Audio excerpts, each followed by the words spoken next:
Naghiwalay na po ang Dragonflies at si Kai Sotto. Ano nga ba naging pakiramdam ng Dragonflies sa hindi paglalaro ni Kai Sotto sa kanilang kupunan habang nakakontrata, di ba? Saan siya patungo matapos magpasyang lisanin ng Dragonflies? Ang kanyang pangarap na NBA, tuloy-tuloy pa rin ba yan? Tignan po natin ang lahat ng yan, pero bago yan, hihingi po tayo ng isang subscription sa lahat ng dumadaan sa ating munting channel. Kung nagugustuhan nyo ang ating palabas, kung medyo mabigat ang subscription, siguro kahit isang like at isang share na lang po yan. Okay na po ako dyan. Maraming salamat. Isa sa mga masasabing malaki ang followers sa Philippine basketball si Kai Sotto, dahilan para dumugin ang halos lahat ng kanyang aktibidades. Subalit base sa huling balita, nilisa ni Kai Sotto ang Hiroshima Dragonflies. Gaano katotoo ang balitang ito? Ito po si Sir Homer Sison sa kanyang report sa Spin. Naghiwalay na ng landas si Kai Sotto at ang Hiroshima Dragonflies. Sinabi sa akin ng ilang source sa Japan B-League kaninang umaga. Kinumpirma rin ng kampo ni Sotto ang hiwalayan, pero nakabinbin ang finalization ng mga papeles anumang oras ngayon, Japanese time. Ang pangalan ng bagong destinasyon ni Kai ay hindi pa inilalabas. Obviously, hindi magandang balita, hindi lamang para kay Kai Sotto, kung hindi maging sa Hiroshima Dragonflies. Isa na naman kasing kontrata ang nasibak, pero naniniwala po tayo na ginawa nila yan para mas mag-grow ang bawat isa. Wala tayo sa posisyon para magbigay ng anumang haka-haka, diba, tungkol sa issue na to. Pero syempre, palaisipan sa atin kung bakit nangyari yon. Medyo matagal na rin nating hindi kino-cover ang activity ni Kai Sotto, pero base sa huli nating nalalaman, meron siyang iniindang injury, dahilan para hindi siya makapaglaro sa Hiroshima Dragonflies. Base sa inilabas na report, ano ngayon ang magandang gawin ni Kai Sotto? Saan siya patungo mula sa paghihiwalay nila ng Hiroshima Dragonflies? Ito po ang report ni Sir Homer Sison sa Spin.ph. Gayunpaman, ang sabi sa akin, papunta siya sa ibang B1 o Division 1 team.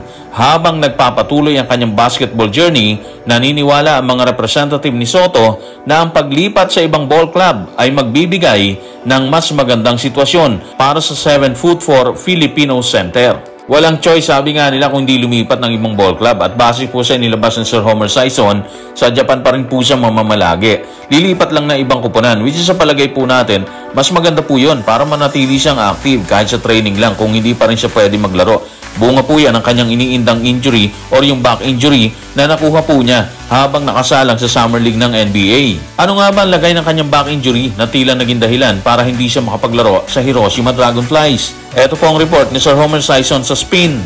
Dahil may injury sa likod, hindi pa nakakalaro si Sotto ngayong season sa Japan. Pero pagkatapos kumonsulta sa isang ekspertong German doctor at ilang NBA physicians, ipinagpatuloy niya ang pagsasanay at inaasahang makalaro sa kanyang bagong kupunan sa susunod na linggo. So merong good news naman pala, di ba? Makakalaro na si Kai sa susunod na linggo sa kanyang panibagong kupunan matapos maghiwalay ng Hiroshima Dragonflies. Base raw po yan sa German doctor at ilang NBA physicians na tumingin sa kanyang kalusugan. So sa kanyang mga fans, supporters, abang-abang na lang siguro next week kay Kai Sotto kasi isasalang po siya ng bagong kupunan para masubukan ang kanyang kakayahan. Bago kinuha ng Hiroshima Dragonflies si Kai Sotto, maaaring umaasa sila na makapagbibigay ito ng magandang laban. Pero dahil sa injury at hindi paglalaro, ano ang naramdaman ng Hiroshima management? Ito po si Sir Homer Sison sa kanyang report sa Spin. Samantala, sinabi ng source na nadismaya ang Dragonflies sa patuloy na pagliban ni Kai Sotto. Actually, normal naman yung pagkadismaya kasi hindi nga nila pinakikinabangan or pinakinabangan ang kinuha nilang player na sa tingin nila is malaki yung maitutulong sa kanila sakaling maglaro, di ba? Pero yun na nga po yun. Hindi nila nagamit si Kai Sotto matapos maglaro sa Gilas, Pilipinas, kung saan naging controversial ang kanyang pagpasok dito sa Gilas. In fairness naman kay Kai Sotto, hindi naman siya titigil kung wala siyang iniindang injury. Nagkataon talaga na meron siyang iniinda dahilan para hindi siya mapakinabangan ng Hiroshima Dragonflies. Sakaling lumipat na nga si Kai Sotto at matapos siyang lumipat sa ibang kupunan, ano ang magiging plano? Ano ang inaasahan sa kanya? Mas malaking minuto ba makukuha niya kumpara sa Hiroshima na nagtala siya ng 19.1 minutes per game? Tignan po natin ang representante ni Kai Sotto. Ayon po yan sa report ni Sir Homer Sison sa Spin.ph. Meron na siya ngayong full-time trainer. Inaasahan namin na maglaro siya ng 30 minutes sa isang laro sa kanyang bagong kupunan. Gusto rin namin na magdagdag pa siya ng 15 pounds sa kanyang muscle. 21 pa lang naman siya actually.